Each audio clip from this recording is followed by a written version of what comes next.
Japan is known for its trains and its amazing public transport. So why are so many tourists still renting cars? I myself just recently started to take driving lessons because having a car actually makes it easier to travel in Japan. In this video, I want to talk about what you would need if you would want to drive in Japan, how renting a car works, how much it costs on average, and if it's actually worth it. First, I want to talk about what you need and how difficult the preparation actually is. Most people coming to Japan would need an IDP, an International Driver's Permit, based on the Geneva Convention 1949. Some European countries are issuing a different format that is not valid or accepted here in Japan.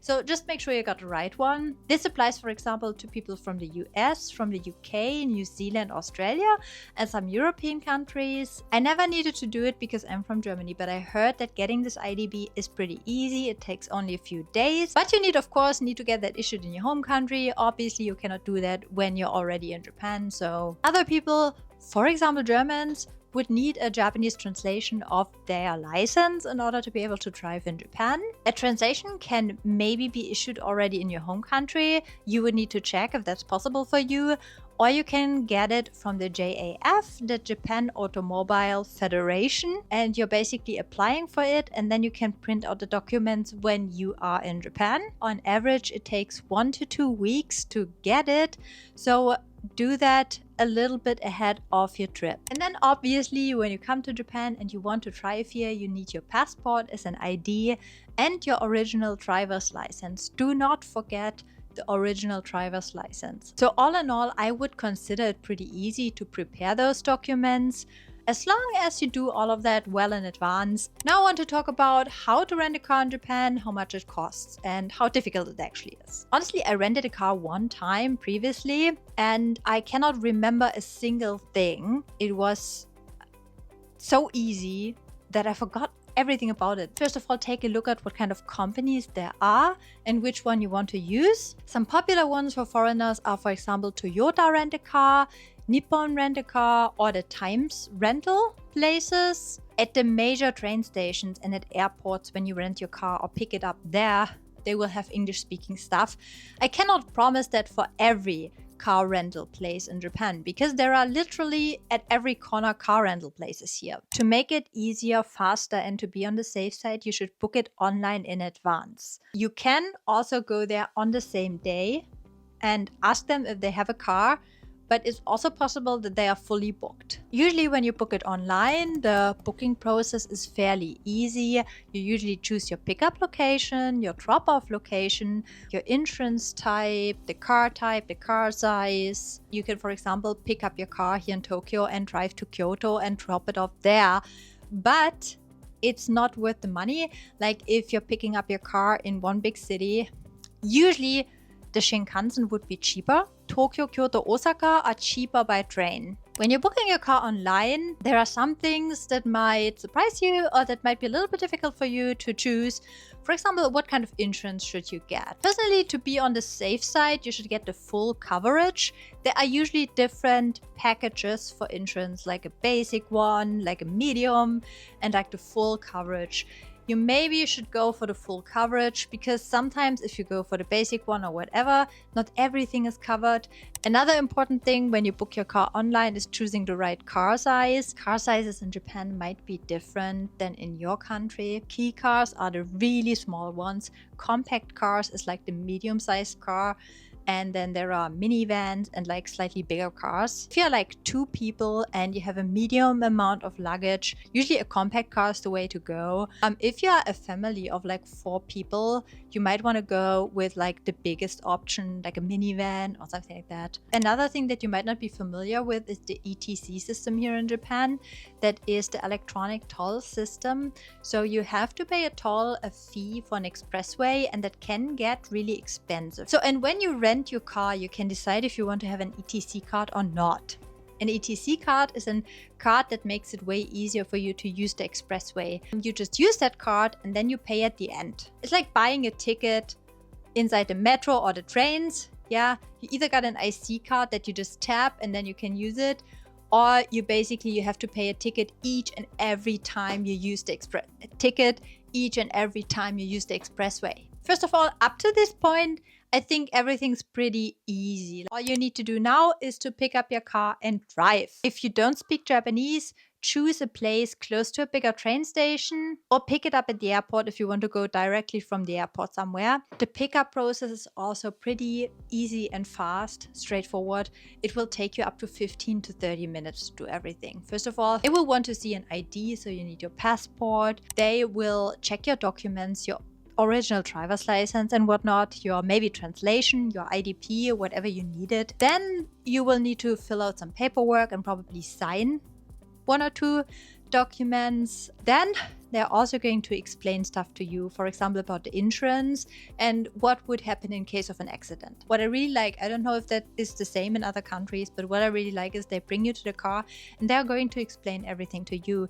When I was taking my driving lessons, my driving instructor came with a hybrid car and I was like, whoa! If you have been driving a different car back in your home country, the staff at the car rental place is going to explain that to you. And it might take you a while to get used to it, but I promise you, you are able to do it because I was able to do it. Before you leave the car rental place, they will also inspect the car together with you, or you will get opportunity to inspect the car. And very important, take some photos. Take a video or take some photos of the car to see if there is some pre-existing damage somewhere. Okay, so now let's talk about the costs. The costs will depend on which car renting place you use, how long you're renting your car, and so on and so forth. On average, for example, if you rent a car for 1 day, average medium-sized car, it might be costing something between 6,000 and 10,000 yen. If you rent a car for longer, like let's say a week, you would pay something between 40,000 and 70,000 yen. What's not included in this price is obviously the toll fees for the expressway. That can add up depending on your route. Parking fees. There are different parking spaces where you have like a maximum amount that you would pay for 1 day. And that can be in certain areas something like 600 or 800 yen, which is not much. Gas is obviously not included. At most rental places, you have to fill up the gas tank before you return. On the other hand, I think that using a car compared to public transport is still one downside, because a public transport is always going to be way cheaper than using a car.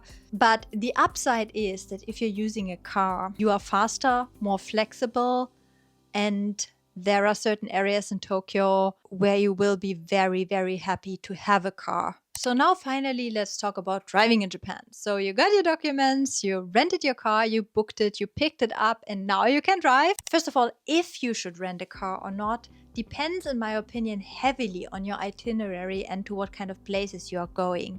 Because if you're staying in Tokyo and if you're only going to Tokyo, Kyoto, and Osaka, you don't need a car. Now, going to Kansai and going to Kyoto, you maybe want to do a couple of day trips, and maybe you're staying longer in Tokyo and you want to do a couple of day trips. Then maybe again, it might be good to have a car.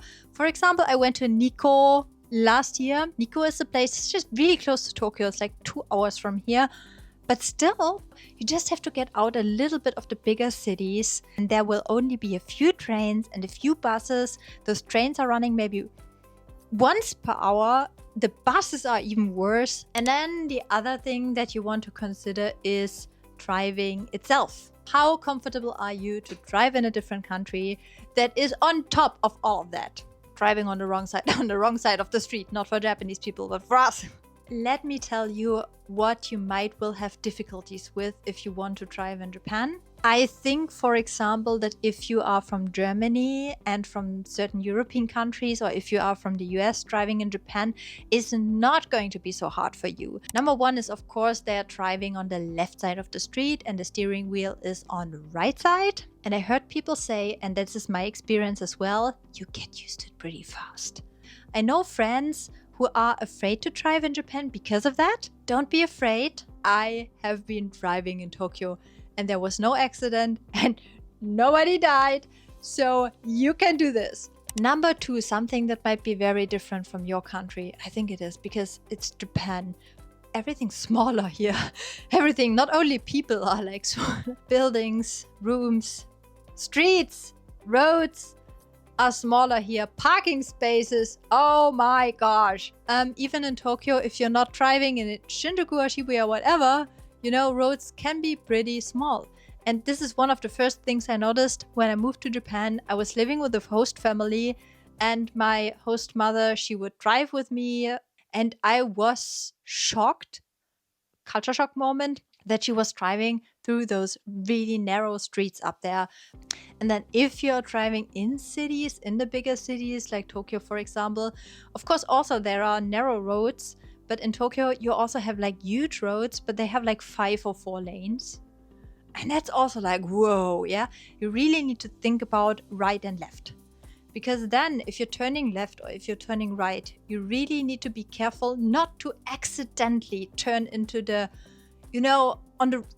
get into the wrong lane. Something that I also noticed, and that is probably very different from most countries, Japanese drivers, as I mentioned, are incredibly careful. And when I took my driving lessons, partly I was driving way too slow because I was nervous. And then people behind me would get slightly annoyed, but it's not the same. In Germany, people would honk or would do whatever. Aggressive driving here and honking and doing that is not a thing in Japan whatsoever. Don't do that. As for the speed limits, and that is maybe not a big issue. I think most countries, like we in Germany, we have the Autobahn where we do not have a speed limit. But I think we're the only country who has that. So for every other country, speed limit in the city is like 40 to 50. Speed limit on bigger roads, I don't know which ones exactly, but you can see the speed limit everywhere. It's like, signs, 60 to 70. And on the expressway, you have like 80 to 100. What I learned taking my driving lessons is that you have like, if you have 40, you can drive 45. If you have 50, you can drive 55. And that's very normal. And my instructor was encouraging me the whole time, like, Tina, you can drive a little bit faster. You can drive faster. You can drive. Another thing you want to know, which fits into the picture, is that rules are very strict in Japan. So be careful to follow the rules for parking, for example.